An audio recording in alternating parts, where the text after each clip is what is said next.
Hey guys, welcome to another Thursday edition of the Vinyl Den, your channel for record collecting by record collectors. My name is Nick. Today I'm going to talk about something that's, I guess, been talked about quite a bit lately.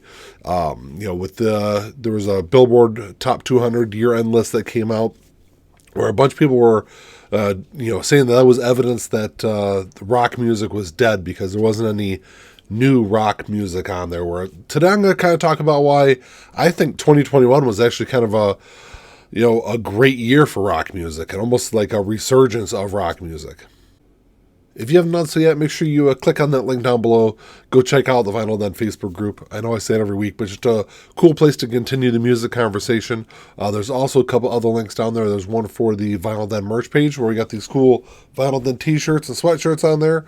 There's a link for the Vinyl Den Patreon page. If you want to support the show, it's always greatly appreciated. And there's also a link down there for the new Spotify Vinyl Den playlist where we're kind of updating it every week with some of the new music we're talking about on the show. So make sure you check all those links out. If you enjoyed the episode, make sure you give the old thumbs up.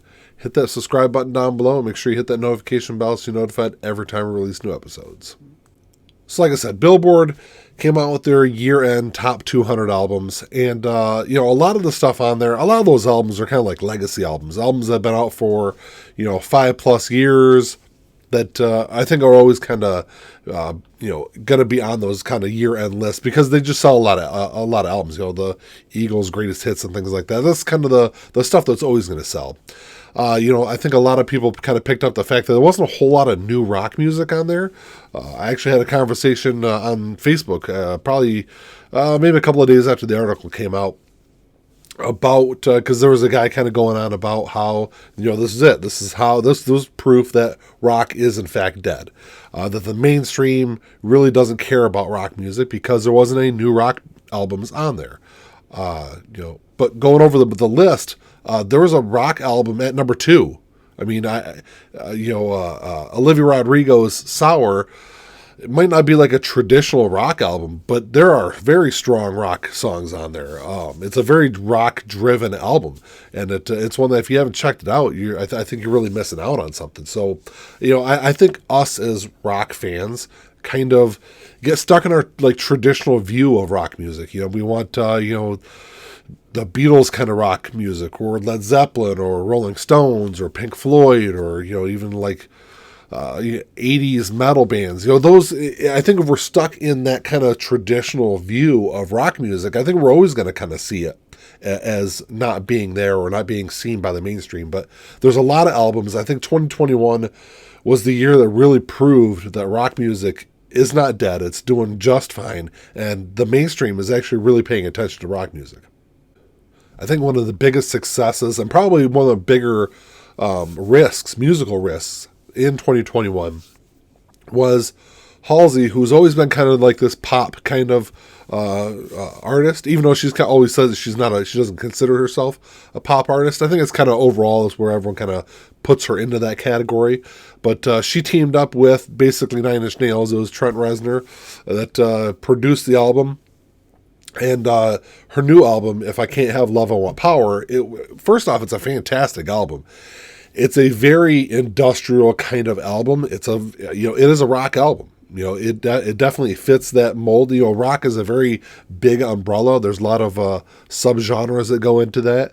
So, and that's why I said, if we kind of get pigeonholed into this traditional, very narrow view of rock music, I think we're going to miss out on a lot of stuff because 2021 was a great year for music overall, but I think rock music, when you've got artists like Justin Bieber, who I wouldn't consider his new album, Justice, a rock album, there are some very, very strong rock elements in that album. It's the first time in Justin's career he's actually performed with a full live band also. So, that's why I said, I think if you're looking for, the next Metallica or the next Iron Maiden, I think you're going to miss out on a lot of stuff that's out there. Rock music has always, every decade or so kind of goes through this transition. Music for the big bands in the 60s were, the Beatles, Rolling Stones, the Doors, they were very different from what came next, which were, the bands of the 70s, Led Zeppelin, Pink Floyd, Black Sabbath, very different from the stuff in the 60s. You can still the same transition in the 70s, from the 70s to the 80s, with bands like, Van Halen, Guns N' Roses, those kind of bands, Metallica. And then you moved into like the 90s with grunge and the big alternative scene. So that's why I said, like, we go through these transitions. If you look at bands like, Blink-182 and My Chemical Romance, they're very different from those bands in the 60s and 70s. Now, I think that's kind of where we're at now, where I think we're going to be heading into this rock revolution, this huge thing we're going to be seeing over the next couple of years, where we're going to have artists that maybe aren't traditional rock artists making great rock albums. I think the big one that comes to my mind is Machine Gun Kelly, who, had a mixed kind of rap career. And then even though he did have, several big hits in his rap career before kind of transitioning to rock music. And, he had his album, Tickets to My Downfall, which came out in 2020. That was a number one album. I fully expect he's releasing 2 new albums in 2022. Born with Horns, I'm not sure what the title is for the second album, but Born with Horns, I fully expect to be another, top 10, top 20 album. So that's what I'm saying is we're moving in this transition period for rock music, and I think you're going to kind of see artists like Willow Smith making a rock album. Youngblood kind of transitioning and making a rock album, a really good rock album that came out last year. Well, I don't know if it was last year. It might have been 2020, end of 2020 when Weird came out. But, there are these like non-traditional rock artists that are making great rock albums. And you still have other great new rock bands that are out there. One of my favorites is Greta Van Fleet. And a lot of people give them grief for sounding too much like that 70s sound. I think that's kind of the appeal to that band is they're doing something great. They're making great music in a more, traditional, old-fashioned kind of rock way. And, I think that's kind of cool because it's something new and interesting that that bands really haven't done for the last 20 or 30 years is that style of music. Dirty Honey is another great rock band that is doing something that, musically hasn't been around for a while. Just a kind of great, straightforward kind of rock music.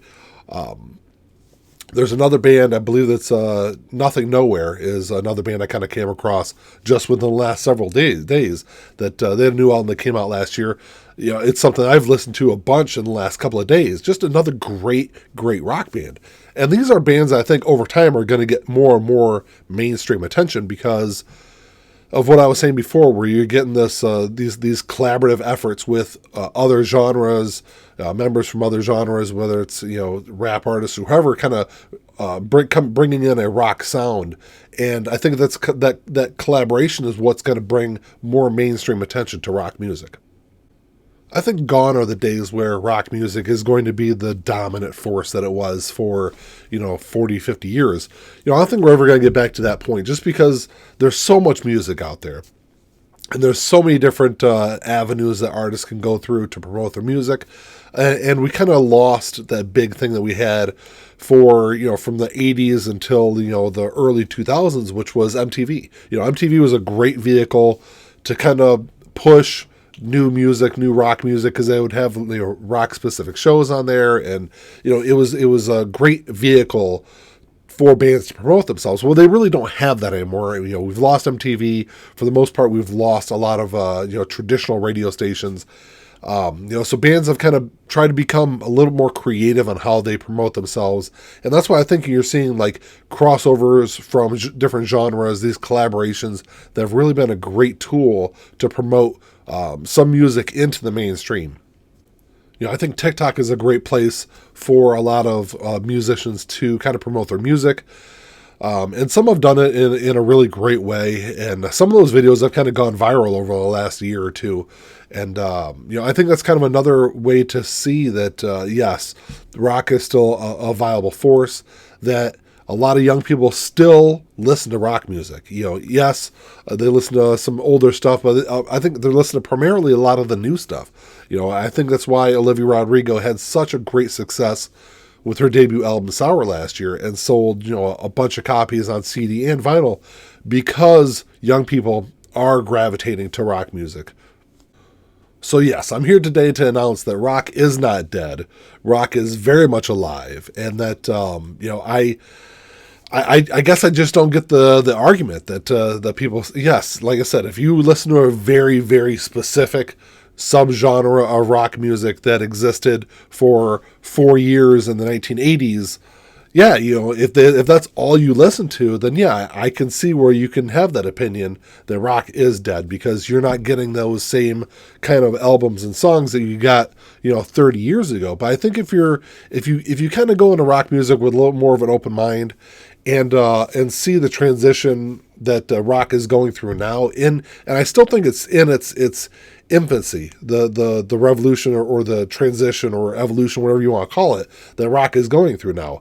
And I'm really excited to see where rock music goes over the next 3, 4, 5 years. Hopefully it kind of keeps building on the momentum that it has over the last couple of years. But I'm really excited for rock music.